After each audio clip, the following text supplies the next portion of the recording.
What's up, everybody? Wanted to do a little video on like gaming.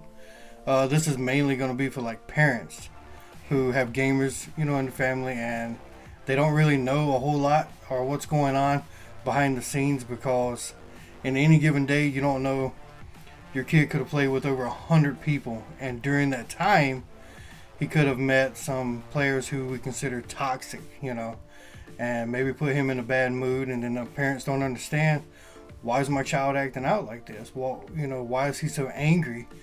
And could have come from a bad gaming session. I've been gaming for years, and all my kids are gamers, and we just wanted to do this to kind of give everybody a little behind the scenes of what happens when your kid is in their room, the door's shut, headphones are on, the game is on. What's really going on back there? So, my daughter Kaylin, she's a gamer girl. How is it being a girl gamer now? Being a girl gamer?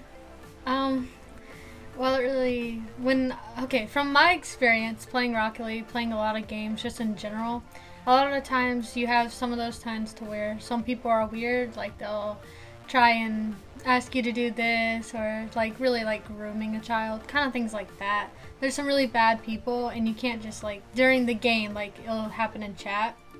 So there's nothing you can really do to prevent it. Also, being a girl gamer, a lot of people that I go through say that basically that I can't really do anything, that someone's probably taking over because girls apparently can't play games, or at least that's what a lot of people told me. Like some people have told me to go back to the kitchen, things like that. So I went through a lot of toxicity, including with that. Yeah. How toxic would you say the Rocket League community is? Don't come now? for me. Typonics. The Rocket League community is actually pretty toxic. When you're at bronze and you're playing competitive, so bronze, it isn't as bad, but when you go up to somewhere like gold or in between silver, you meet a lot of toxic people. Like they'll tell you to kill yourself, they'll tell you to do this and that, they'll say that you're trash, this, and the basic stuff. Toxicity. So, what would you say is probably the worst thing someone has ever said to you while you were gaming? Or what are some of the things that you would consider the worst things you have heard while playing? Some people have said explicit things. We have those types of people. We have the types of people to cuss in chat, or like try to cuss in chat the best they can. But I'd say the number one worst thing that everyone has probably said to me is to kill myself over a video game. It's probably the worst.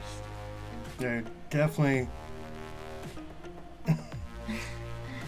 No one should ever be saying that to anyone. Yeah. Because no one deserves, And you don't know what that person that is kind of going treatment. through at all. Like, We play games to have fun, to get away from the outside world, because the outside world right now, we know isn't that great. yeah. There's a lot of bad things going on. So we play games to have fun, to get away from it, but to go from this world that isn't too great into another online world that is also toxic, it's not a good thing. It's really not. Would you say maybe turning off the chat, maybe turning off the opposing team's chat would be helpful in any situation? I know in Rocket League you can turn off the opposite team's chat if you really want to, but a lot of the toxicity that you get is coming from your team. So turning off the opposite team doesn't really do anything, because even if you do that, you still have toxic players on your team, no matter what. You still have toxic people.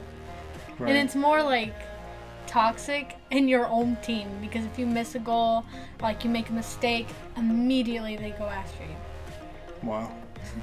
I know I mainly play with you whenever I get a chance to play, but I turn off the opposite team's chat. So to me, I find it funny. She'll tell me some things people are saying, and I just laugh about it because I can't see it.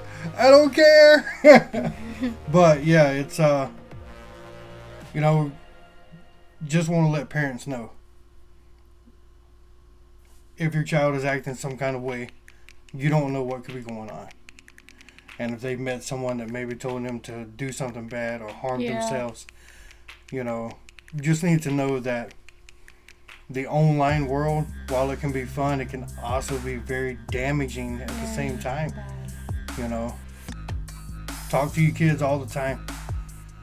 Be interested in, even if you're not really interested in it, be interested in what they're doing, because you know it's very important.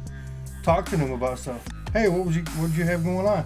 Doesn't matter if it's Fortnite, doesn't matter if it's Rocket League, doesn't matter, you know, whatever game that they enjoy. Everyone enjoys all types of games. So ask them about it. Talk to them.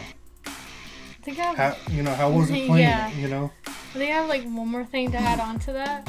Like, to parents especially, just from my own experience, I wouldn't say go through all your kids' stuff or whatever, privacy, you know what I mean. But I would say at least check daily, because I know I've gotten explicit messages before, and also you have bots that send you certain sites and say things like that or show things that they shouldn't, you know. Yeah. Just from my personal experience, I would say that definitely talk to your kids about that, and especially people will groom online, so I would say definitely make sure your kid is okay on their internet and things like that, because it's really dangerous. And if there's like a 9-year-old, let's say, who doesn't know any better, doesn't even know about that stuff, then they can be easily manipulated, and I think that's a really sad thing, and I just say watch out for that, like, for sure. Yeah. Just remember, you can't block everything no matter what you do. You can't. Kids find a way. We were all young once. As soon as our parents tell us, no, you can't do that, everyone out there knows what's the first thing that a kid does when you tell them that you can't do it. They do it. They're going to do it. Yeah. Because there's always a way. Trust me.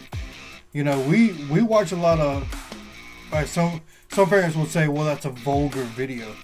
I get that, but I respect my kids. I treat them the way I would want to be treated when I was younger. And I trust them. That's the main thing. I trust them with viewing this kind of content. You know. So be involved. That's the main thing. Be involved. Talk to them. Be interested in what they're interested in. You know. Just do that. Right? Yeah. Okay. We got some more videos coming up this weekend. We got some reaction videos. Got some other things in the works coming along. We appreciate everyone. We'll see you then.